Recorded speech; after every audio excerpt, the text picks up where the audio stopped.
en train d'aller d'être déclarés hors de Mindik. Nous sommes à Mindik, au local. On est en train de déplacer les urnes. On ne connaît pas la raison. On ne connaît pas la raison. On est en train de déplacer les urnes. Les urnes de Mindik sont en train d'aller hors de Mindik.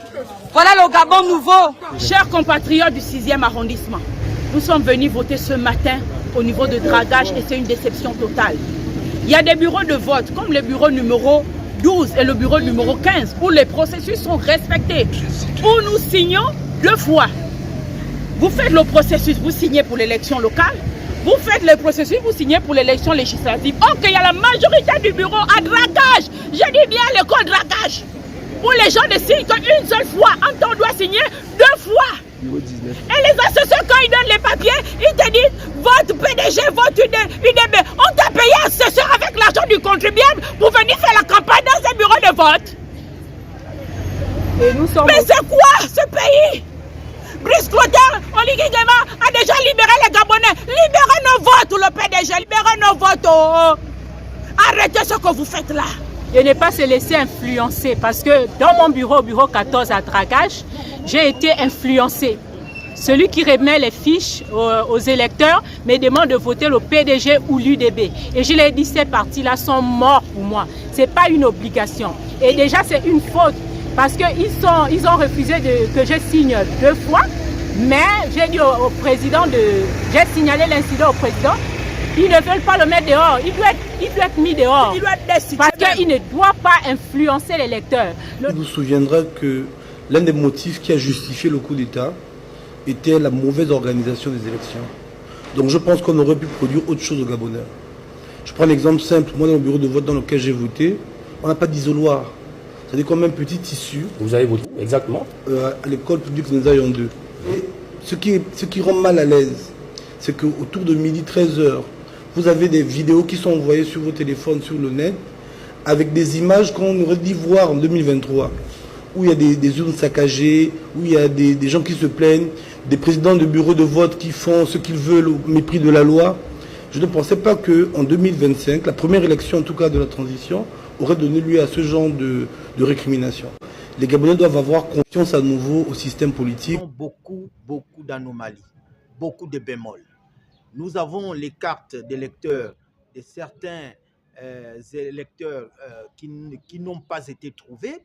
Et mieux, les gens de la commission qui ont suivi une formation ne maîtrisent même pas les consignes qui leur ont été données. Par exemple, quelqu'un qui n'a pas sa carte d'identité nationale, mais qui a son NIP et qui a checké, par exemple, ces informations dans le site du ministère de l'Intérieur, qui a vu ces informations, il arrive dans un bureau de vote, on lui dit qu'il ne peut pas rentrer. Alors que la commission nationale a été claire. Vous avez ici, j'ai ici un exemple. Donc, avec la carte d'électeur, rien que la carte d'électeur, vous pouviez accomplir votre devoir civique.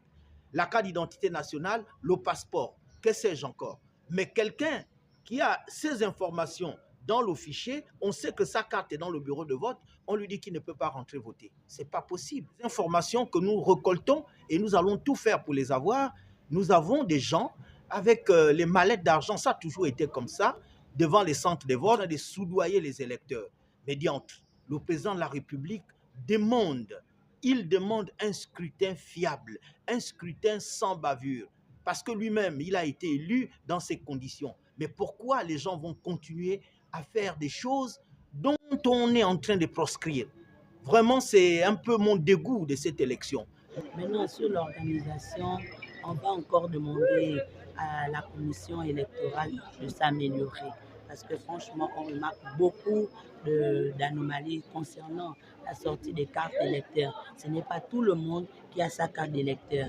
Et de surcroît encore, lorsque moi je sais que j'ai voté à l'école publique de Bellevue 1 par exemple, et que j'avais voté au bureau 1, je sais que même si mon nom n'est pas sorti sur la liste, je dois aller dans le même centre, le même bureau pour aller accomplir. Et c'est pourquoi on nous a demandé de venir avec sa pièce d'identité et son ancienne carte d'électeur.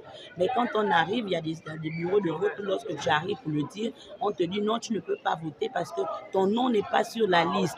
Mais ils ont oublié que les listes ne sont pas sorties à temps pour éviter tous ces désagréments-là. Donc, c'est autant de choses dont on demande à la commission de s'améliorer. Sinon, dans l'ensemble, on reste positif que l'élection se passe bien. Les populations arrivent timidement et on espère qu'avant 18h, ils viendront tous accomplir leur devoir. L'Andeno sociopolitique et économique du 241 et sa diaspora a été en vitrine durant 10 jours de campagne pour conquérir la sympathie de 9000 électeurs afin de choisir 145 députés parmi les 800 candidats investis, 3072 conseillers municipaux, départementaux et 70 sénateurs sur les 18 000 en cause que les projets, visions, attaques interposées, éclairage du bien fondé de cette grande arène politique marquant la fin de la transition pour amorcer la 5e République dans le respect de la démocratie, prônée par le numéro 1 du Gabon, Blaise Koté Odeguingema, que l'actualité de cette messe politique est en ébullition à travers les bruits de bottes sur le dysfonctionnement observé durant le processus électoral du premier tour des législatives et locales du samedi 27 septembre 2025, teinté de confusion, camouflage, achat de conscience, perturbation, frustration et d'exclusion des urnes dans les bureaux de vote dans certaines circonscriptions électorales qui désolent les acteurs politiques. Notons que face à cette irrégularité, incivisme et violation manifeste du code électoral décrié par Alain Claude Bilibizé, Pierre Claver Manganga Moussavo et certains acteurs politiques, bienvenue la consommation du bouillon de Cap sans piment. Au finish, les perdants estiment une annulation générale ou partielle du scrutin afin de préserver la crédibilité des institutions en restaurant la confiance des citoyens pour l'inclusivité de la 5e République en invitant la Cour constitutionnelle à statuer pour arbitrage d'une annulation partielle ou définitive.